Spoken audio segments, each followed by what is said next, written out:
Alright. Good night and welcome to Mindful Live 183. I am your host Nathan Springer. Thank you for being here.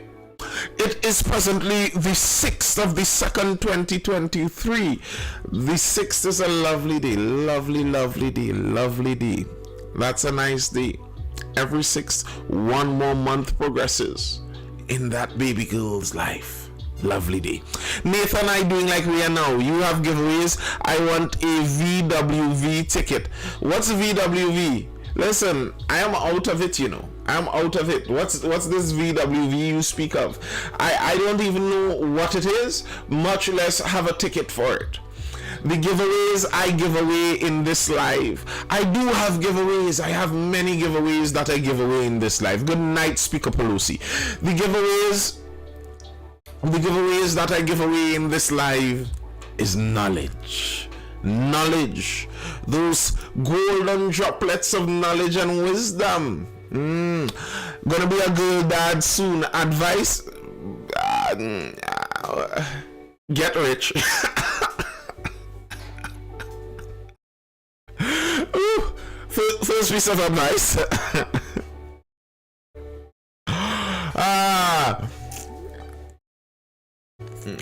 Good, Missy, use a red woman. You use what you have. I don't like the direction you're going at here. This kind of thing isn't necessary, If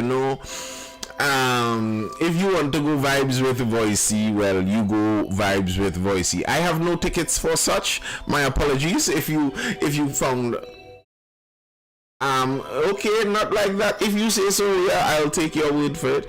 What your thoughts on the president's state of the Union address tomorrow? What you think coming? The American president's state of Union address? I have no idea what's coming. To be honest, I don't think he has any idea what's coming tomorrow. He'll see it when they show it to him. He doesn't look like he has much idea about anything going on anywhere right now. I saw this whole Chinese spy balloon thing made the news for a whole cycle. That's because there wasn't much in the news. If you saw some of the releases, they said that actually it's not that rare of a thing. Those Chinese spy balloons, they seem to be floating there kind of regularly. But here in Trinidad and Tobago, we don't have to worry about the Chinese spies. No, we don't have to worry about them. I don't think they have that much concern about us. What we are going to be talking about, at least starting talking about tonight, is that 20 million that lots of people were very upset about. The 20 million that it seemed like the government just gave away. The government had a civil matter basically against them, and they refused to defend the matter, and by default the people who had the matter against them were given $20+ million of taxpayers' money. And always remember that when you're talking about government and government money, and when you want the government to do something, and the government and a politician, and when a politician promises you that they're going to do this and they're going to do that, none of that is their money. It's all of our money. It's the people's money. So like, a politician's promise should never inflate your ego. Like that should never do anything for you liking this politician anymore, really and truly, because it's your money. They're promising to buy you something with your money.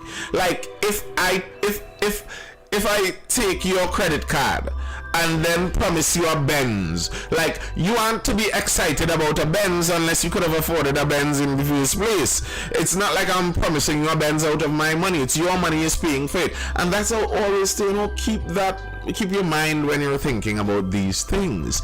So yes, anyway, $20+ million out supposedly to these men for a case that the government did not defend. Then, as soon as that judgment came down, everyone was in a tizzy. Good night, CM Stickman. Everyone was in a tizzy. Reprehensible insanity. This cannot happen. Okay, the AG came out and he said that someone apparently disappeared the case file, and that's why they didn't know. When the investigation is finished, if it ever finishes and we ever find out the conclusion, then we look to see how truthful all of that was. But in all of this, I was saying I think either way the lawyers are going to benefit. And now I think I have some vindication in saying that when I see some of the news that is progressing out of this story as it moves further on. Let's dive into some of these articles. Hope is not lost. $20 million scandal. Ramesh sees hope in Privy Council ruling. All hope is not lost. The government has a lifeline in the form of a recent Privy Council ruling to which it can turn to have the $20 million default judgment granted in favor of 9 former murder accused for malicious prosecution set aside and have the civil trial started afresh. User asks, why are they so angry that these guys get paid, but when the government mismanages hundreds of millions, no one cares? Well, I'm not sure what one may have to do with the other. Like, if someone breaks into my house and if someone breaks into my yard and steals my vehicle from my yard, that's a pretty big thing. That will get me very upset. But even though someone stole the vehicle from my yard, that won't make me not be upset if the neighborhood petty thief jumps over and also steals my bike. I mean, because one may be seen as an improper use of funds doesn't mean that now we should improperly use funds all the time. I understand the frustrating dilemma this puts people in. It's like, okay, I'm looking at the funds of the country and I look at the politicians and they're blowing the funds on any and everything. So then, why should I care how well this money is spent anyway? Let's just spend it anyhow, seeing as a lot of the politicians are doing just that. I understand the sentiment, but you have to rewind a bit to what I was saying at the beginning there. Remember, whose money is it? You understand? It's our money.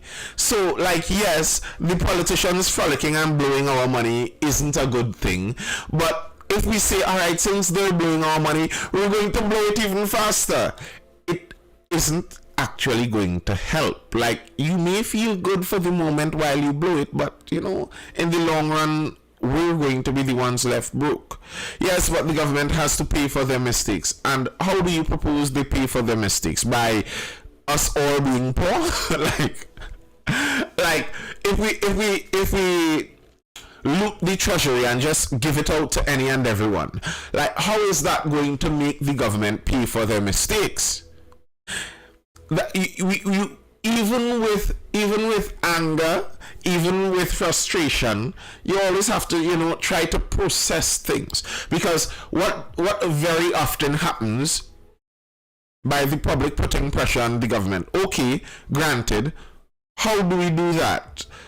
We're talking about the $20 million here, aren't we? So, is the public putting pressure on the government by being okay with random people getting the 20 million? I'm not sure the interconnection there.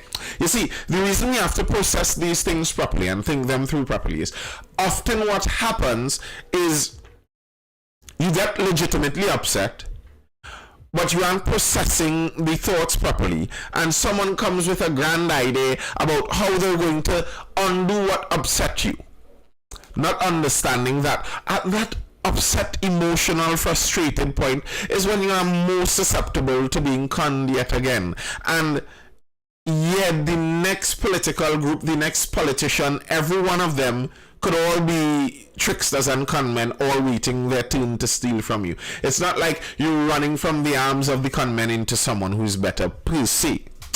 Protest, Karl Marx solution for change. Thank you by the double shed. Karl Marx solution for change has murdered a couple 100 million people over the last 100 years. So, like, I mean, okay, Karl Marx solution is a solution, but I rather have food to eat, I rather not be hungry. Like, Here's how you think about this with Karl Marx's solution. Karl Marx's solution is that the workers take over everything. The workers, the people of the country, the people, workers of the world unite. But the reality is, workers, each and every one of the billions of workers in the world, can't all unite and run the entire world at the same time. We are not bees. We don't have a hive mind. So, what actually happens in that Karl Marx idea is that the representatives for the workers and the people, the regular man, the representatives for them, they're the ones who will run the world. And that's kind of what's going on right now.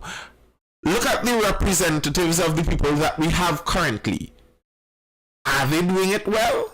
And do you think that if we take those same representatives and now give them the power to run every aspect of the economy, that is really going to fix the problems? That makes sense? Like, we take Dr. Rowley, Mrs. Kamala Prasad Bisesa, all of those folks, and they become part of the ruling party. And the ruling party, bear in mind, the ruling party of China has been the ruling party of China for all the time since they have taken over. So that one ruling party is going to remain that one ruling party, immovable and controlling every aspect of your life. John Mohammed asks, do they represent us or their pockets? I don't know necessarily, but nominally they represent us. By name, they're literally called our representatives. And a lot of people with the revolutionary ideas, they don't understand sometimes that that's a childish kind of fantasy idea, where you're looking at the world presently, good night positive radiation, you're looking at the world presently as it is, and you're seeing horrible people doing horrible things, and you think like, no, you know what we need? We need someone to have the power to stop all these horrible people from doing horrible things. So what we're going to do is give some people ultimate power, and then they're going to know, like, it's the same people. You're just going to give horrible people now the ultimate power to be ultimately horrible. That doesn't make sense. And when you look at the history of all places that adopted that Karl Marxist kind of idea, yeah, you see the outcomes pretty clearly. User 5, user many numbers, says Trinidadians are too soft. We should have relentless mass protest until we get what we want. Here's the main problem with that, user many numbers. What do we want? Can you itemize what you want? What exactly is it that you want? And can you get all of the Trinidadians that you want to protest along side by side with you to agree to want the same things too? Like, would that happen? Do you see that happening? Okay, so what do you want? We want better management and accountability. Okay, that's like in the pageant when they ask the 20-year-old beauty queen, what do you want? I want world peace. Okay, grand. Everyone wants better management and accountability. I am sure if you go and ask Dr. Rowley, he says he wants better management and accountability. You ask Mr. Fitzgerald Hines, he wants better management and accountability. Everyone wants that. If there's a scandal, then we must demand that those responsible step down. Okay, what scandal and who do we demand step down, and how do we demand it? Like, these things have processes. How do you expect these things to happen? And very often, here's what happens very often with this. The protesters are like, we demand we demand to see immediate results. We demand things happen now. We demand something changes now. And okay, they demand that. But the thing is, the bureaucracy of the process slows down things. So here's what happens. A leader surfaces within the group and he says, listen, let's just topple this order that stands right now, and when we get there, I was going to say I, but no, not I, it's going to be us. I'll just represent you all. But when we get there, we are going to take the power to do anything we want immediately. So when that leader gets there, the first thing he does is he erects a guillotine and starts removing heads of first the bad people in the government, and some people are like, that's a little bloody for me, but they're like, those were the bad people in the government, okay. But then you recognize that human nature is human nature, and people like power. So the person with the control of the sharp blade and the guillotine starts removing heads of anyone who opposes them. Now, all of a sudden, the same protests that brought them to power are now illegal. It's funny to me. That's one of the main ironies of revolutions. Revolutionary governments always, mic on YouTube sounding muffled. Revolutionary governments always ban further revolutions. It's the way of the revolution. The revolution bans further revolutions. First, we need to revamp the constitution for better checks and balances and separation of powers. I don't disagree. The top cop should not be chosen by the government. Who should they be chosen by? User many numbers. Who should, I would love to have this discussion with you in person if you want to jump in the solutions, and we'll discuss to see if these solutions that you would be willing to take to the streets to demand, if we could actually button down and batten down these solutions and say, okay, so we walk these streets, we beat these streets, and this is what we demand by an independent institution. Okay, user, and how do we create this independent institution? How does the independent institution come about? Does it spontaneously combust into existence? How does it come about? People make these institutions. PSC should be the sole decision maker. Okay, granted. So the PSC would be the sole decision maker about the top cop position in Trinidad and Tobago. Let's discuss that. Let's check that. But who selects the PSC? Oh, the president. And who selects the president? Oh, the government. So if the PSC is the sole decision maker, they are making that decision, and the only people that the PSC needs to answer to would be the president and the government. Now, the idea is that the PSC gives the options, and it goes back to the parliament where the MPs have to say what they want. The MPs have to answer to the constituents, at least in theory. If you're voting sensibly, the MPs at least have that potential to answer to the constituents. Who does the PSC answer to?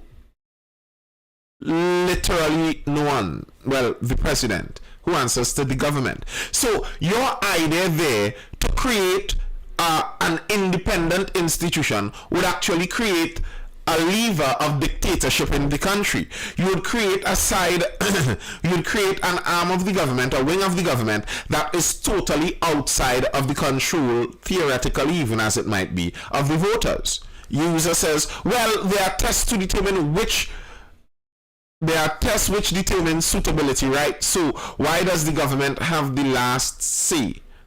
Which tests determine suitability? Like, who is going to write the test? Who is going to mark the test? It's all people. Like, I'm not sure what's missing here. Like, it's not God somewhere out there in the government system creating these tests and administering these tests and selecting with his mighty power and all-knowing ability. No, it's all people. Everything that you suggest happens, there's a person that has to go do it. There's a person that does it. So yes, there are tests that can be administered. But who administers the test? User continuing here. Yes, but isn't it better to have no government input? What do you mean by no government input? You see, here's you actually do not want no government input. Government input means the input of people that you vote for. No government input means people that you do not vote for are going to be making all the decisions on your behalf. I mean, you're asking for a monarchy or an empire. Yes, that's what I was saying, user. You can jump in. You can jump in. You can request to jump in and we will talk. And we will talk. The thing is, I'm not disagreeing in the. I'll make sure it's on the right setting there. Yeah, I'm not disagreeing in the distrust of the politicians. I'm not disagreeing with that at all. I understand that, and as if you're in my life, you'd see that very regularly. What I talk about is the very reason we shouldn't trust the government too much. We should always be looking at the checks and balances and trying to hold the government at bay. But what are the options? What are the alternatives? Wilson James says the police officers should be the ones to vote for the commissioner to lead them. That is insanity!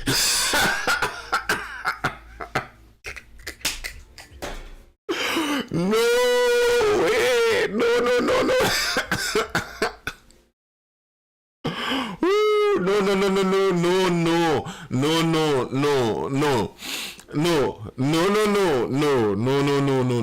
Personally, I am kind of the opinion that maybe we shouldn't even choose someone from the ranks of the police from the police service to lead the police service, because there's too much familiarity. Someone who leads the police service needs to be able to fire someone and throw them in prison.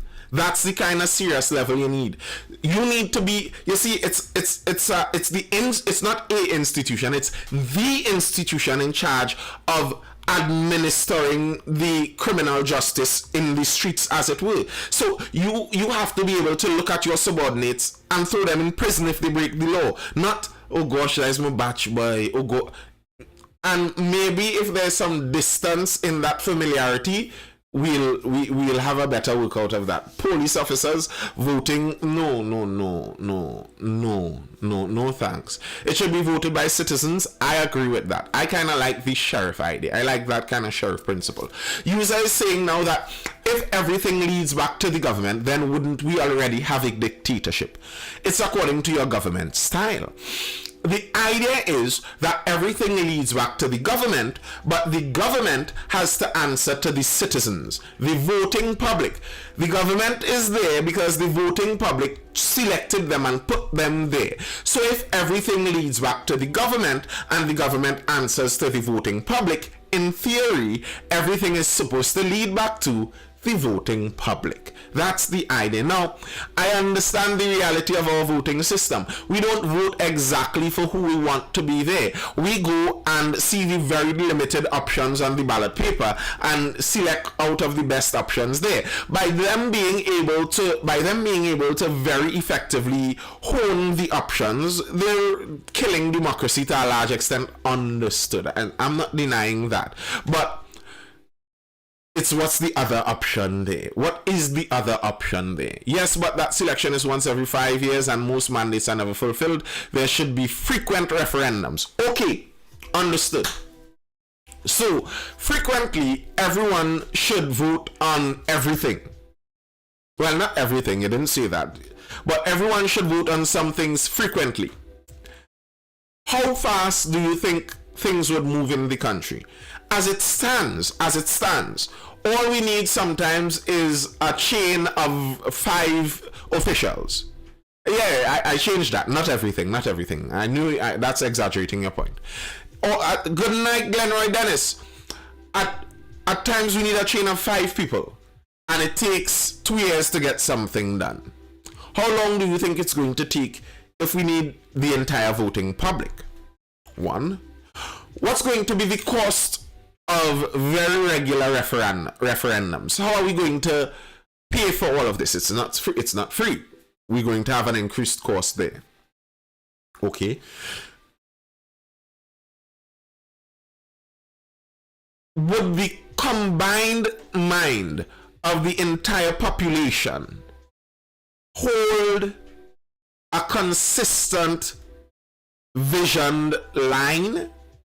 Would we be able to plan for the next 30 years if all members of the public have a say constantly in which direction we go? Think of it this way.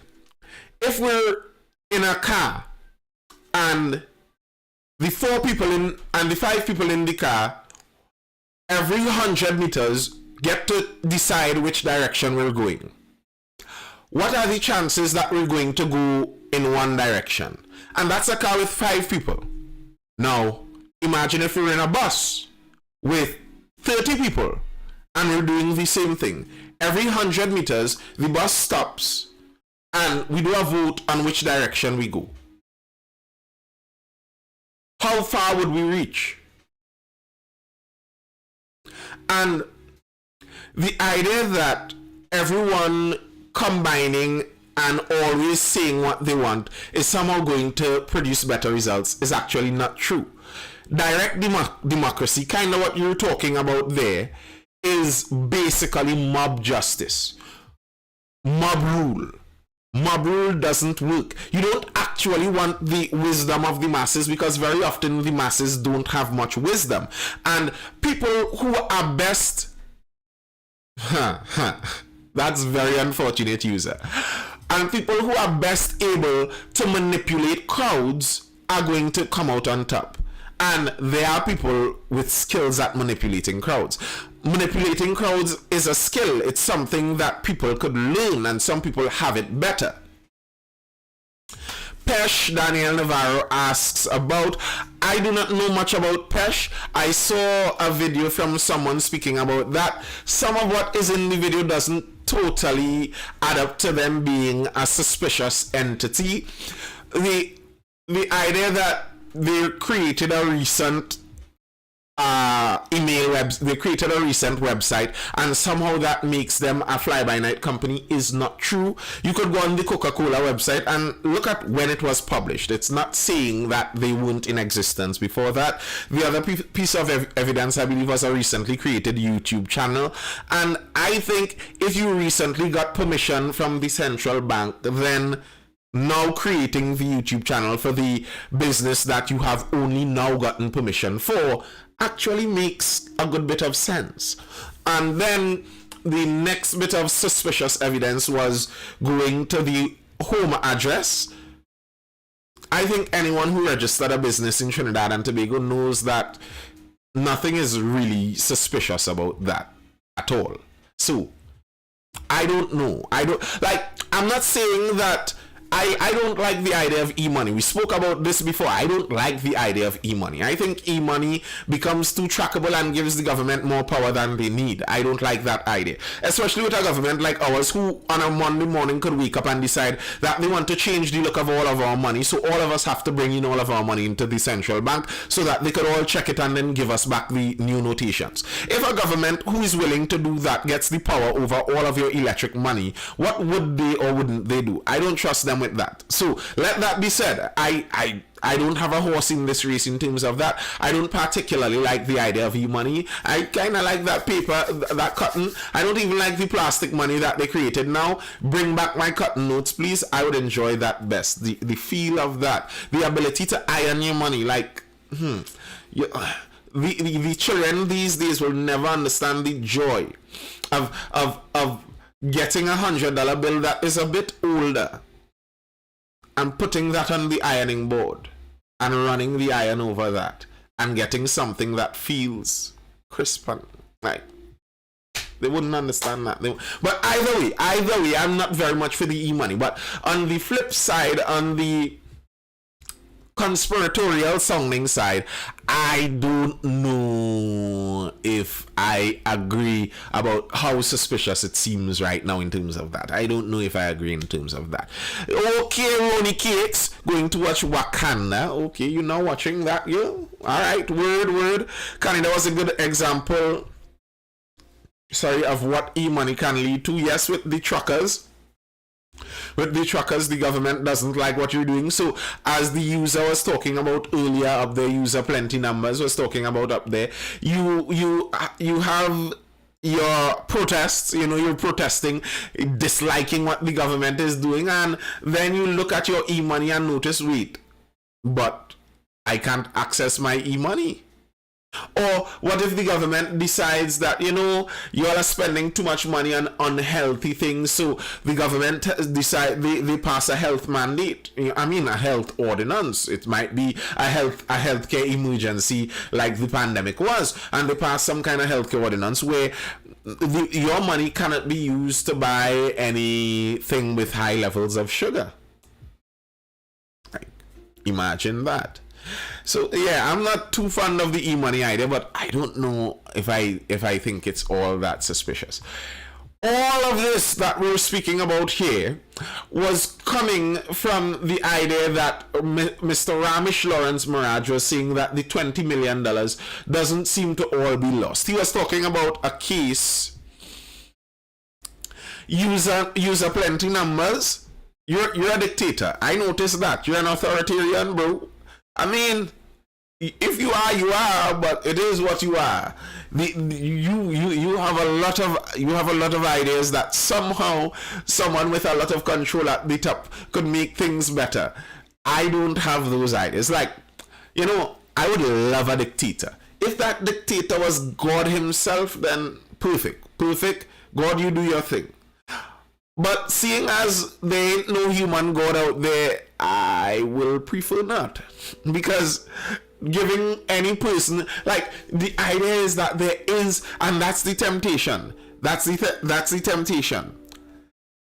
With a lot of power, so many good things could be done. So many good things could be done with a lot of power. So the temptation is there, just give them a little more. And that's why, like the other day when we were speaking about the UE principal that recently came in and was speaking about she has a mandate where she wants to heal Trinidad and Tobago and seek out social justice and all of that. Like, you understand the good side of it, but it almost always demands more power. And more power means more control over the everyday citizen. And lots of people like to talk about that. Like, yes, they would love to have these things better, but no one really likes anyone else controlling them more. So you always got to balance how you see that. But yeah, Mr. Ramesh Lawrence Maharaj was saying all of this isn't lost, the money might yet come back, because he was highlighting a case. Remember, we work on the legal system with the Privy Council at the top. So if this case is appealed, it may go to that very same Privy Council. And there's a case right now, recently, from January 31st, decided by the Privy Council, where they decided something nearly exactly in line with what recently happened here out of Antigua and Barbuda, where the Privy Council basically said, so that's basically a legal precedent now, that if it's a malicious damage case, the damages cannot be given in default. And that kind of makes sense. If you're saying that the government did something wrong here and that's why you deserve money, then it cannot be that you just get this without proof. Like, even if there isn't a defense mounted by the government, it's, according to the Privy Council, a ruling they recently did that Mr. Ramesh Lawrence Maharaj is highlighting there. It's the duty of the court to dig into that to see if it's proper. So it may very well be that this whole thing is thrown out.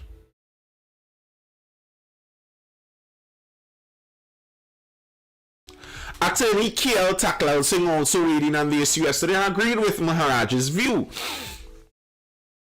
Taklal Singh said, in his view, given the jurisprudence on default judgments, if the AG's office is so convinced it had a slam dunk case, He wonders why to this day they have not taken steps to set aside the default judgment, which is permissible under the rules of the court. My only conclusion is that neither the AG nor the current administration is interested in serving the public interest or the effective administration of justice. Again, their actions have clearly injured the rule of law and confidence in its supposed protector, the AG's office. So I just find it so strange in all of this that the remedy to this is more legal work for the lawyers. More legal work for the lawyers. That's it. Looking at how the government runs their business, and even the business of legality, and wondering if sometimes some of these cases where they don't pose a defense, they don't put up a defense for anything, if some of these cases are just kind of on purpose. Now, BIR under fire from Tax Appeal Board.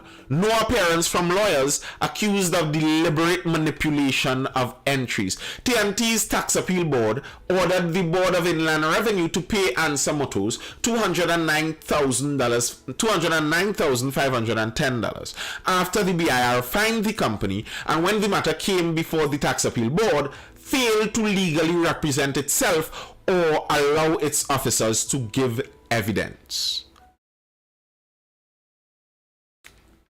In a Tax Appeal Board judgment dated October 21st, 2021, so this is an old case coming up,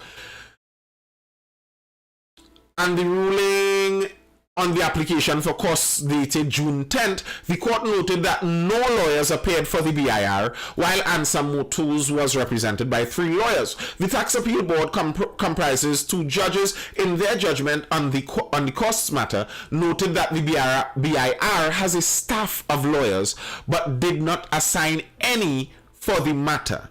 This approach was, in our opinion, very strange and disconcerting. So, when I read this story, here's something that leaps out to me as very strange in this whole story. The BIR said that Ansa Motors owes some $200,000 plus. This claim on Ansa was made in 2014. Ansa won this case in 2022. With the BIR, the Board of Inland Revenue, not even defending the matter, and it still took so long. They didn't even defend the matter. What would happen if the BIR were to do that to a smaller company that couldn't afford 2014 to 2022? That's what, 8 years? That couldn't afford 8 years of protracted legal battle. What was going to happen in that kind of case? And something like this can make you wonder, if the BIR sent out this demand for payment but never even defended their demand for payment, why did they send it out in the first place? Was it an attempt at a shakedown that was refused? I don't know.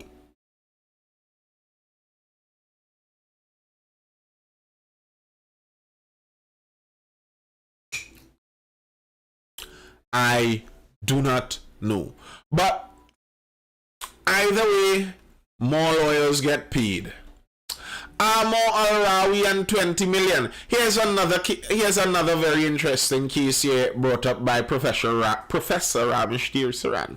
Given the increasing number of civil suits filed against the AG and state agencies, Mr. Amo made a revealing disclosure referred to a January 23rd, 2018 memo sent to the Solicitor's General Office by then Attorney General Al-Rawi, which advised that instructions are required from the AG in such litigation matters. So, and I remember this from the press conference recently, the Attorney General Al-Rawi sent a letter to the Solicitor's General Office saying that any legal matter, any significant legal matter, all the decisions that must be made I must be notified as the Attorney General. Here's something interesting. Again, in terms of oversight and instruction, why then did the Privy Council find it necessary 2 months ago to criticize WASA lawyers in a civil action against WASA for leaks that caused collapse to a citizen's house? who instructed Wassa lawyers to continue to appeal to the Privy Council after losing in the High Court, then appeal court? Was it to spite the homeowner? Given the evidential facts on Wassa's statutory neglect, the Privy Council not only dismissed Wassa's appeal, but admonished the Wassa lawyers. Now, listen to this. Let's break that down carefully here. I remember that case.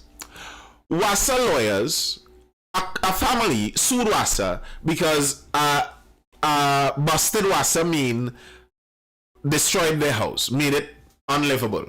So obviously they sued Wassa. They won in the High Court. Wassa appealed the win. They won in the appeal court. Wassa appealed again to the Privy Council. And the Privy Council, after dismissing the case and allowing the family to win again, basically, said they admonished the lawyers. They buffed the lawyers. They said, this doesn't make sense. Why are you even here in front of us? This case is obvious that you have to pay the people. Now, here's something very strange about that. Carrying that case to the Privy Council only benefited one group of people.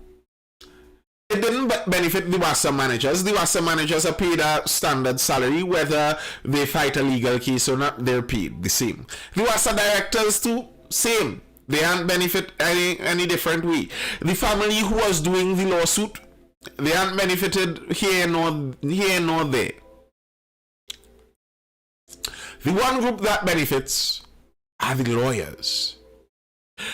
The Privy Council, the court itself, was like, there's no need for you all to be here.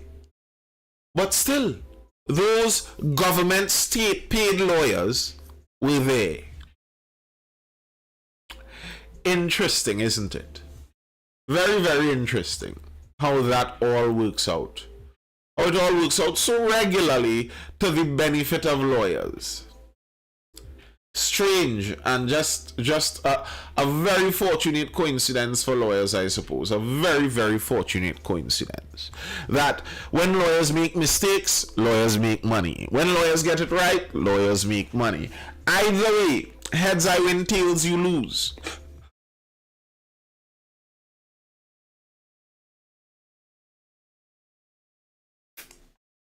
Yep. The lawyers always win. And then we vote in lawyers to go into government, to go into parliament, to make the laws for themselves too. Like, it just doesn't make sense. Like, just how I was saying that maybe a police officer, good evening Scafty, just how I was saying that maybe a police officer shouldn't be at the head of the police service, you know. It's like too many friends in it. Maybe a lawyer shouldn't be at the head of the legislature, the parliament. Maybe we should ban lawyers from being politicians. No lawyers must be elected officials. No, they could give advice, but none of them in the actual positions. I wonder what kind of a solution that would give. How much better, if so, it would make things. I was saying recently, they were saying too that global food prices are down, and that's strange because in Trinidad we aren't feeling that yet, but they're saying that global food prices are down. I guess that's a promising outlook for the future in Trinidad, hopefully. When you look at those things, the balancing of a lot of those things is how many people make a lot of millions of dollars. Yeah? So global food prices rise and then they drop. But as they rise, the local food prices rise with them. But as they drop, there's a kind of lag between the dropping of the local food prices. That lag between price increase and price decrease all around the world. If you're in tune enough, the lags in price increases and price changes around the world could make you millions of dollars in very short time, you know. That's how a lot of people make a lot of money. Those little lags in price changes across the world. Yep. Food prices going down, but I saw egg prices going up. Buy your chickens. Get some chickens and keep them. Like, we have to recreate the good old days when nearly everyone had chickens in their yard. And either way, I believe they say the home fowl eggs might be more healthy too. In Trinidad, prices never go down.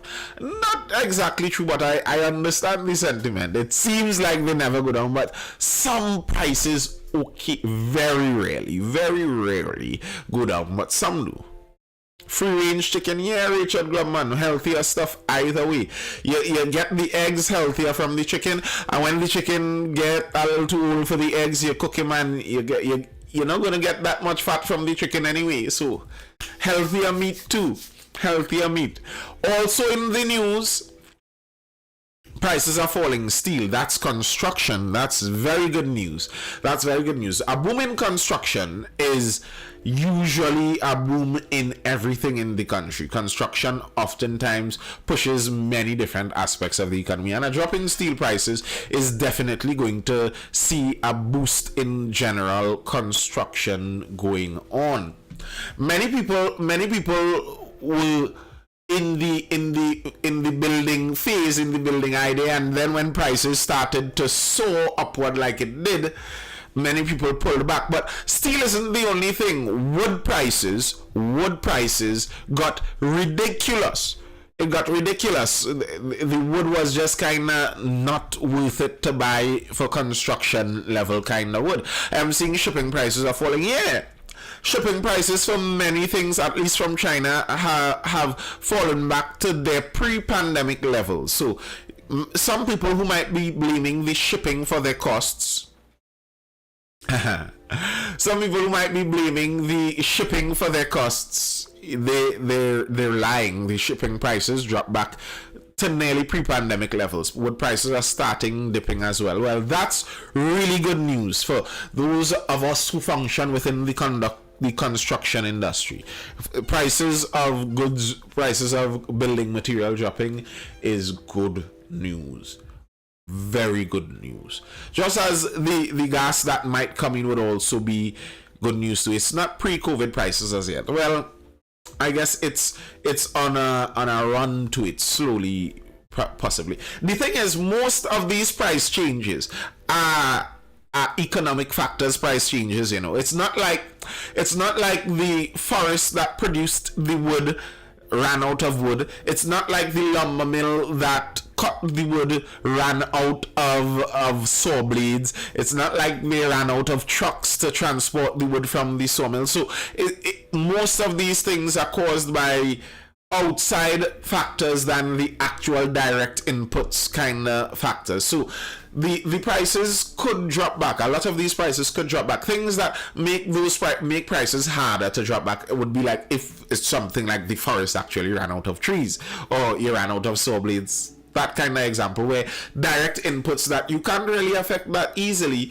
are dwindling. But that's not the case for lots of these things. A lot of this was just the supply chains also in the pandemic. Many governments that arrogantly did the shutdown without seemingly understanding how the supply chains and the world works. It's like a train that is 1,000 miles long. If you have a train that is 1,000 miles long and you pull an emergency brakes and it stops the train, and all the trail carts, all the 1,000-mile long of trail carts scatter, some fall off the track, some pull to the side. It's not like you're just going to flick a switch and say, okay, let's start back again, shoot and pull the whole train and it flows again. No, the things have to slowly get back into place. And then when you combine that with the fact that they decided to jump out with a war in Eastern Europe, well, yeah, the supply chains is coming back on stream, slow but looking positive. Yes, I saw that. A lot of the supply chains are coming back on stream. They involve people making money.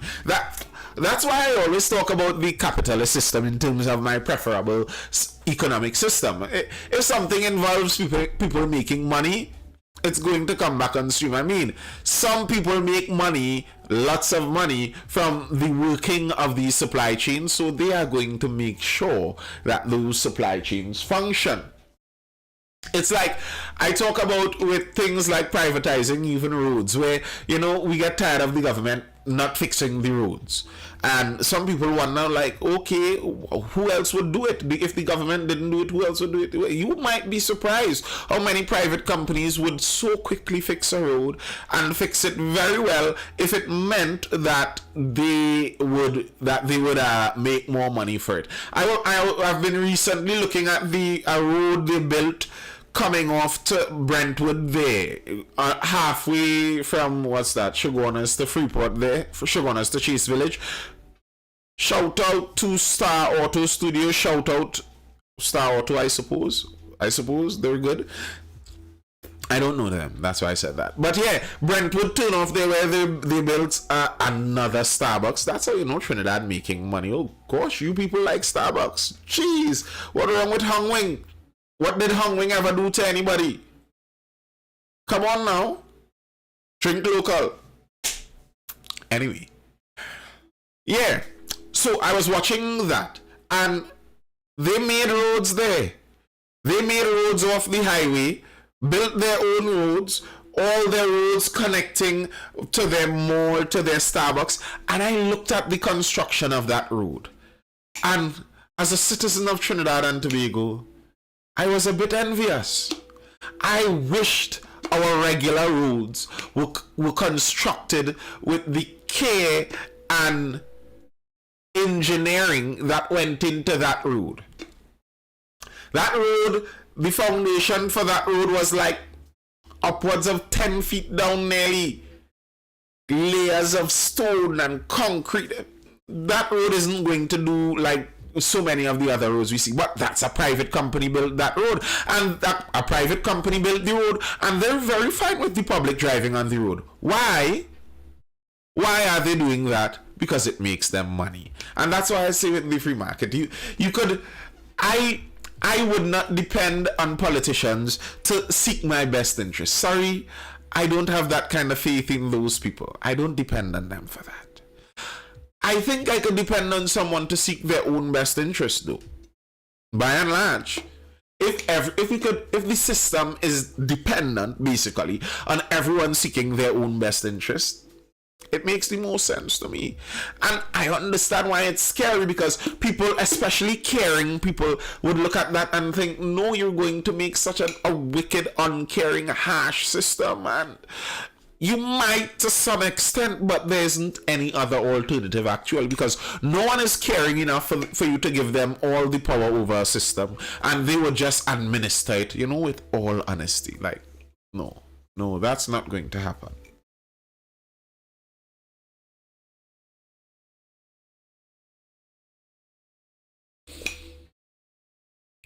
Once franchises coming in, the country making money.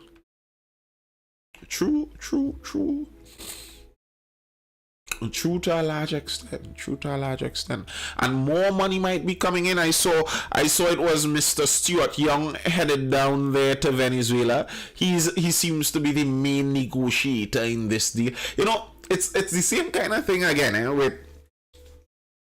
with the technicalities of government being involved in business versus private companies. Stuart Young snuck out of the country kind of way to go meet with the Venezuelans, because it kind of has to be a hush-hush meeting. And on the why should they send them back home user numbers, I don't understand why I would not want. No, my wish is that Mr. Stuart Young goes to Venezuela and gets the best possible deal for Trinidad and Tobago, where we all benefit greatly. Why would I not want that? Because they can't pay them in cash. So what? So what? So what? It could still have a lot of benefit for all of us, even though it's not fair. So what? Like, there's nothing fair in life. There's nothing fair in life. The lions and the lionesses prefer to hunt the cubs. The young of the gazelle. They want to run down when they're weak. Like, that's not fair, but that's life. So we are supporting unfair deals just because we benefit. Okay. You're currently using a cell phone that has cobalt in it, mined by a child in Africa, probably with a 95% chance. You're supporting an unfair deal because you benefit. That's kind of how the world runs. I still can't understand how the USA has to give us permission. It's the way how that is the power of the sanction. I used the example already. I am the biggest one in the playground. I am the biggest, most popular, wealthiest person in the playground. I bring the what's the Nintendo, the little two pieces to come out or whatever. Is that the DS now? Whatever it is, I have all the little fancy toys. I have all the little fancy toys and knickknacks that everyone wants to play with. Everyone wants to play with it. But I don't like that guy in the corner. I said, do you see that guy? He's a bully and he smells stink. I don't want to play with him. Okay, fine. I mean, if I don't want to play with him, that's my prerogative. But then I also see he is so disgusting and so much of a bully that I don't even want to play with anyone that he plays with.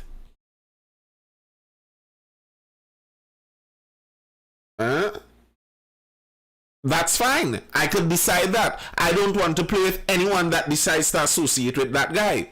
I could decide that. And that's how the sanctions work. Literally like that. Trinidad didn't have to wait for the US permission. We could have decided, forget the US, we're going to trade with Venezuela anyway. And then we'd have lost trading opportunities with the United States. And that's the United States prerogative. They're the bigger country. That's the reality of the world. Like, again, there's no big daddy sitting over the world governments here, governing these world governments like that, who we could all go to and say, listen, look, the United States is being unfair to us. No, it's literally how the system has always run. We exist within that system. And okay, we could say that, you know what, the system is unfair, so we aren't going to put up with this. Forget that deal. And the United States would say, okay. And we would lose out. Venezuela would lose out. And they would go on to play their international geopolitical games elsewhere. Like cutting off your nose to spite your face kind of behavior. It doesn't really help that way. You see, you have to think about how it benefits. That's just the balance of it. It's the reality of the world that we live in. You could. It's easy to think of the world that you want in terms of perfection. Like if you were writing an essay about how Trinidad should be, well, yes, we could do that. We could write what should happen and what we want and what we envision and we wish and we fantasize. But that might not be the reality. You have to work with the reality as it stands. And as it stands, the US is the big power, the big fish in the pond right now. And the reality is there would always be a big fish in the pond. That's how geopolitics has always worked with humans. I mean, you could wish that human nature changes and good luck on that wish, but while you're wishing, that human nature continues being the way it is. And human nature works with whoever could be the biggest fish is going to is going to shift their weight around, push their weight around, and you're going to see it. If it's not the United States, then it might be China. If it's not China, then it might be Russia. It's some one of them who will do it. Who will do it. It's the nature of how it works. Yeah, so basically if you decided to help one in need, you get bullied as well. Shaking my head, I'd still help someone. Well, it's not necessarily that simple, because it's not about helping them. And that's kind of the point that the United States is making. If you want to help Venezuela, helping Venezuela would be very likely helping the citizens of Venezuela. So the citizens of Venezuela need manufactured goods. They need food. You could send manufactured goods and food in exchange for the gas to Venezuela. what the US is saying is they do not want you to give cash to the Maduro government. And an argument can be made that if we were to send $100 million in US currency to the Maduro government, that would do more harm to the Venezuelan people than if we were to send 100 million US worth of manufactured goods to them. So an argument could be made that the manufactured goods would be better for them. And you were the person who was saying that the government should be able to ban people from buying high sugar goods. So then the US is doing just that same thing. The US is acting as that big daddy government. They're seeing that Maduro is spending the money of Venezuela badly. So they're saying, you know what, don't give him any more cash. Give the citizens food and resources. They're being the exact big daddy kind of government that you were asking for earlier in this very same chat.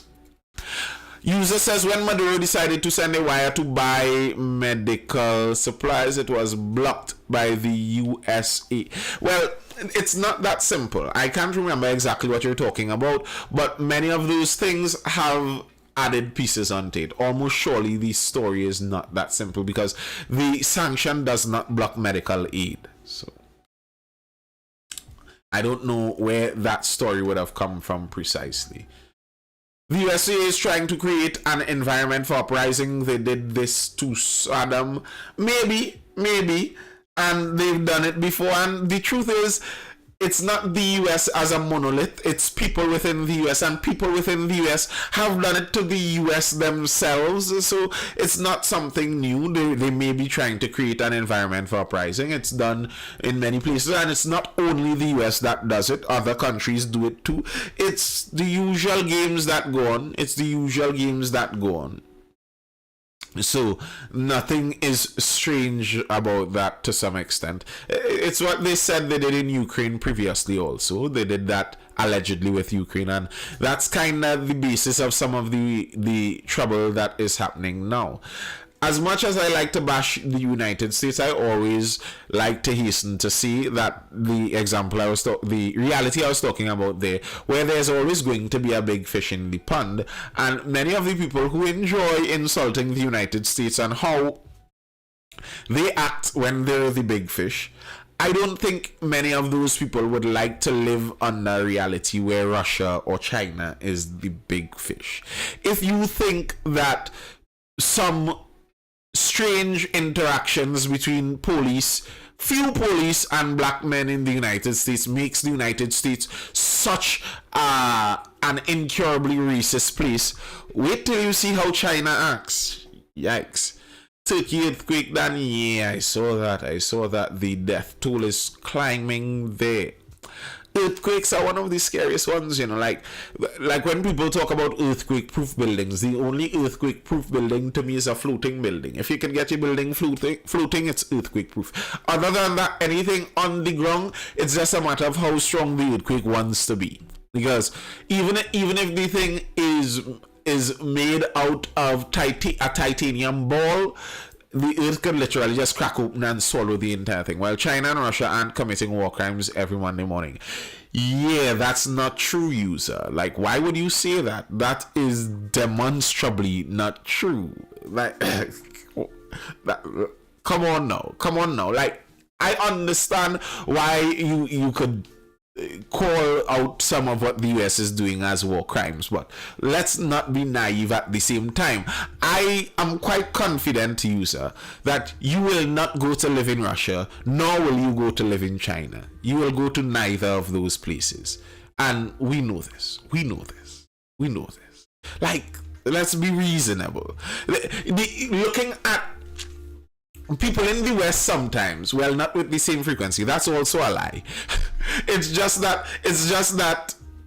the United States has the media that would point at itself and call out itself constantly. They make money off of insulting themselves. So the United States would go bomb a child, kill a baby, and then the United States media would make a big story about that for 3 weeks and then make money off of the United States government bombing the baby. Strange kind of place, but that's how it works there. But when I see many people in the West, and there's a culture and an ideology, a political ideology that leans into that American hate. And a lot of it is actually born out of the Cold War kind of leftist versus right-wing thinking, where the capitalists versus the Marxists, the communists versus the free market ideas. And some of it is still a remnant from there. But it's strange to me how all of these communists remain in capitalist countries to complain. You'd hardly ever see those communists go to the communist countries to complain about the capitalist countries there. No. They never want to go to those communist countries. No. That's right, but when was the last time China was at war? You don't need to be at war to commit a war crime. Go see what they're doing to the Uyghur Muslims. America has been at war for the past 100 years, okay? It's according to what you determine war to be. China is currently at war with Taiwan. Yes, technically they are. Good night, buddy. Real talk. Thank you, Patrick Prince. So yeah, China is systematically deleting a population from the face of the earth. Like, it's strange to me. If the United States did even a shade of what countries like China do, people would blow a fuse. China is a diverse country, racially diverse. You look at the news, the politics, the sports, any front-facing life of China, you see one look, the Han Chinese. But that's not the only type of people in China. There are over 1 billion people there. There are many variations. Darker skinned, broader nosed. There are many variations. You will never see it. If in the United States, their government systematically deleted every race other than the white race from appearing in politics, can you imagine the kind of kick and fuss some of these same people would give? Some of these same people that dare to compare and say that, you know, China isn't as bad as the United. Really. The Uyghurs are in camps where they're trying to re-educate them to get them out of believing in Islam. They're a Muslim minority, trying to get them out of believing in Islam because the communist government is irreligious, atheistic basically. Not only that, they're trying to homogenize their racial group, so they take the Uyghur women and forcefully put them with Han men. That's the racial groups. You understand the idea that they're trying to do there. I'm not trying to get too graphic and down in the details there. Can you imagine what your reaction would have been if that was occurring in the United States? Like, I mean. And then China is out here buying out Africa, buying out chunks of Africa, going to Africa, giving loans to many of those African nations. So China would come in and say, hey, let's build the port for you. We'll build this port as a loan. We'll loan the money to build this port for you. But as collateral for the loan that they give you is what they build, the port. So now China owns the port of many African nations, and not just the ports. It's neo-colonialism. It's colonialism by another name. And people are still angry at Europeans for colonialism 200 years ago, and they will sit here and say, you know what, China is not that bad. Looking at colonialism happen in this current time. The thing that many people don't realize, many people think if they were to go back 300, 400 years ago, they would have been against slavery. No, you would not have been against slavery. You would have been just as everyone else. Because right now you're basically just as everyone else. What view would you take that 90% of the world would not? You understand? Because that's the view that slavery was at that point in time. Everyone thinks it's okay. There is slavery right now. how much are you against modern day slavery? How badly are you against modern day slavery? I am sure you're saying that if you were back in those days, you would have jumped on a ship and go over to the United States and catch one of those slave masters and kill the okay Rambo, okay Django. There are slaves currently. What are you doing about them? You're buying their labor. That's what you're doing about them. That's the reality. That's why very often, so would you as a political leader decline loans from China? Hypothetically. Reeve? That's a very good question. I think I would. I think I would decline loans. If it's an unpayable loan from China, I would decline it, I think. I think governments have gotten into the habit of spending more money than they could ever make. It's an unsustainable habit that most governments seem to be pushing, and I don't think that's a good way to run governments. Good night. Is it the same situation with our pitch lake? You know, I looked into that pitch lake situation, and the pitch lake situation is as dark and opaque as the pitch that oozes out of the lake night and day. You cannot actually find out what is the situation with the pitch lake right now. It's reputed that at one point in time, they didn't phrase it as China bought it out, but a Chinese company had the distribution rights for our pitch. I don't know if they still have the distribution rights. I don't know what the situation is. Would you refund the hospital?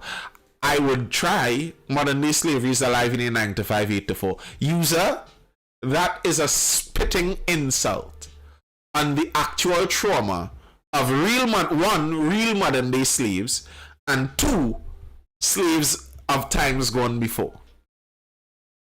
Working in your Van Heusen fitted outfit, in an air-conditioned room, on an ergonomic chair, with your social media on the other tab, while you bore your life away to get paid in one day what the rest of humanity got paid in 50 years for, is not slavery. It's not slavery. It's not even modern day slavery. If you were to call it any kind of slavery, you'd have to call it self-slavery. No one is forcing you to go to your 9 to 5 or 8 to 4. You are doing that because you want the luxuries that they provide. You don't have to buy an expensive car. But if you want to, then you need to work more to do it. You don't have to buy an expensive house. But if you want to, you don't have to eat the more expensive foods, but if you want to, I mean, like, I won't call that modern day slavery. There's no way I call that modern day slavery. That's not true. You have to work to survive. Yes, you have to work to survive. That's reality.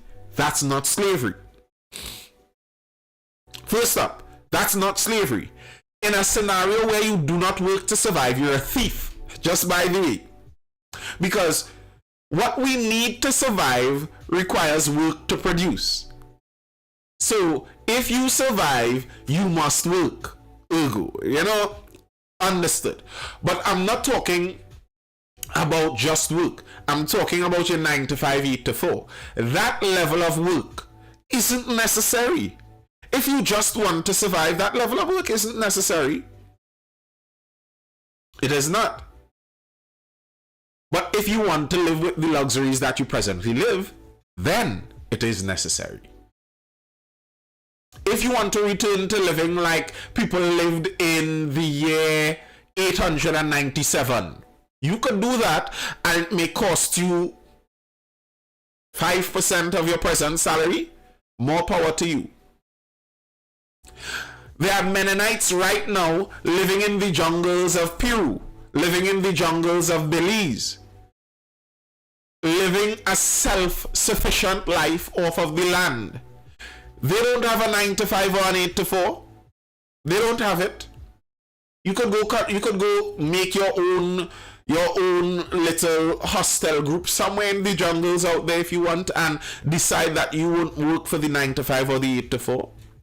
User says the most important part of your day is gone. Your time and your energy is held by these companies. You give it to these companies. You see, this is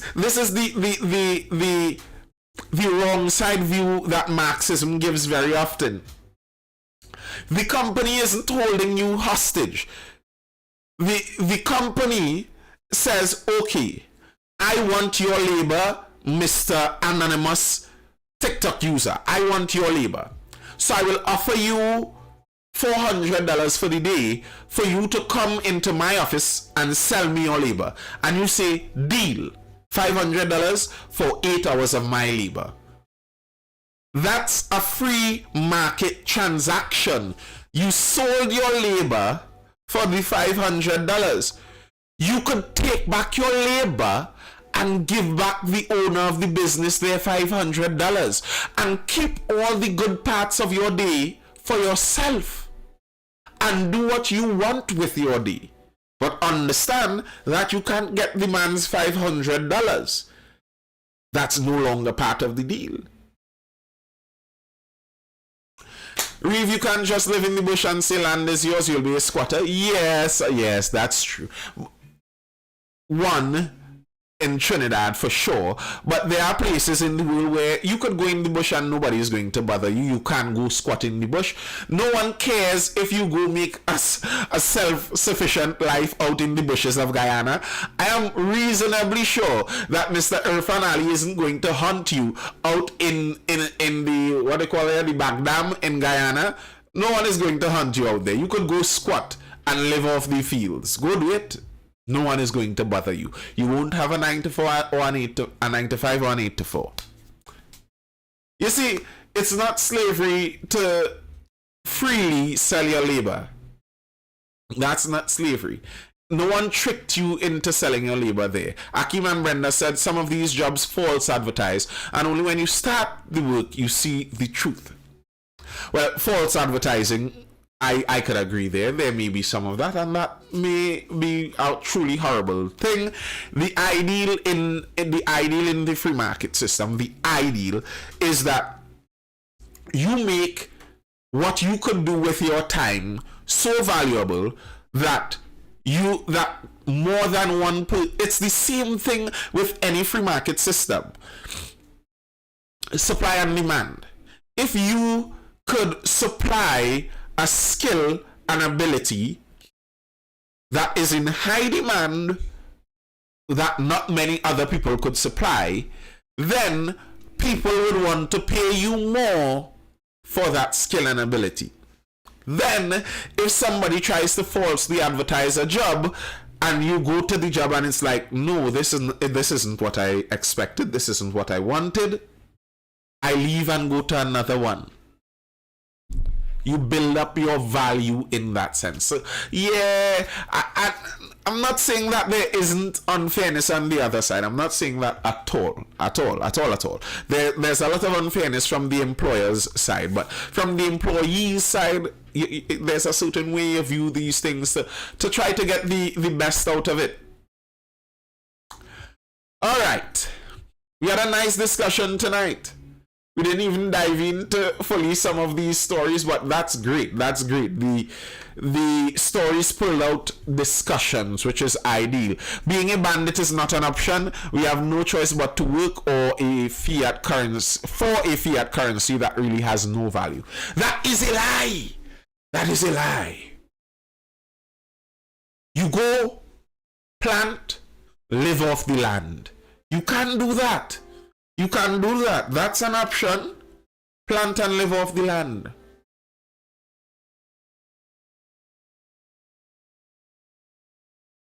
Go to Guyana, request that you get a plot in the inner jungle, and you go there. You see, what so many people want is they want the benefit of a complex system without having to subject themselves to the demands of that complex system. And how do you pay for healthcare? Exactly, user. How do you pay for healthcare? What is healthcare? Healthcare is the labor of somebody else. You get somebody who went and learned this skill for years, and then you get them to come and give you this skill. They don't give you the skill. They sell you the skill. If you do not have anything of value in exchange for that, how do you expect to get the skill? That's the problem in the West. The problem in the West is so many young people particularly were born into a complex, effectively working system that they don't understand it is a system working. Thank you, Kalimo. They don't understand that it is indeed a system working. The healthcare is a system working. So when you ask, why do I have to do that 8 to 4, that 9 to 5, to keep all of these complex systems working? You can leave the complex systems and leave the 8 to 4 and 9 to 5 and go live in a simpler system where you do everything for yourself. That's an option. Or you can stay in these more complex systems and pay the consequence of living in these complex systems. It's reality. It's the trade-off. What you cannot do is attempt to live in this complex system and say that I want to reap the benefits of this complex system, but no one must dictate to me the demands that requires this complex system work. No, it does not. It doesn't function like this. It doesn't function like this. It's like we're in you know those cheerleading stacks where we make a human pyramid of ourselves and we're all stacking up each other in the human pyramid, and till the human pyramid gets to reach what's up there? A real nice starch mango. We're reaching into mango season. We're stacking up the human pyramid to reach to the really nice starch mango up there. And then one person in the human pyramid says, you know what? I don't like lifting up all of this weight. I don't like keeping up all of this weight. Sorry. I would prefer not be in this human pyramid anymore. Leave me out of this. So they step out. And then they still want starch mango. No. No. You could step out of the human pyramid. Fine. No one can make you lift the weight that you don't want to carry. Fine. But what the human pyramid was able to accomplish, because everyone was holding up someone else's weight and we were all doing complex activities together, you cannot try to benefit from that if you do not want to pay into it the same way. That's the reality. And that's why you work your 9 to 5. And that's why you still work your 9 to 5. Even though some may call it slavery, they would still willingly run into that slavery any day because of the benefits that they get from the slavery. All right, people. It was nice, as usual. As usual, it was nice. Thank you, folks, for tuning in to the Mindful Live session. We do this every weeknight starting around 9:15, 9:30 p.m. there and thereabouts. Occasionally we start later. Sometimes, things come up, etc., etc., etc. But as usual, these Mindful Live sessions are brought to you by Mindful Education. Mindful with 2 L's _ education. If you're looking for us over on Instagram, it's the educational institution that I run. We provide learning pods. Right now, there is a learning pod with open room in Tunapuna waiting for some primary school students. So yes, we are also expanding to provide these pods in specific areas where people are requesting them. Some people can't come to our central location, so we are starting pods different places in the country, and right now we have one in Tunapuna that still has some space for some more primary school students if you are interested in such things. The pods are small homeschool styled learning classes where you're learning with that homeschool focus. You're trying to not replicate the classroom style of learning, but get much more comfortable, much more personal. It's only 6 students. The students know each other. They would know their tutor over time. It's comfortable.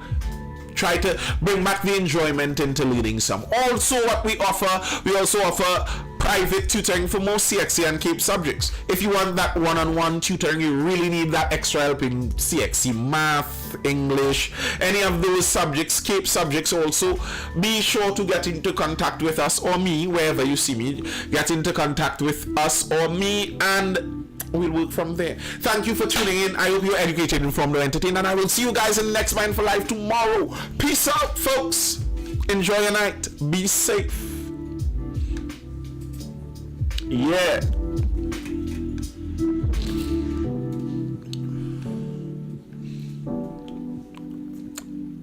Good night.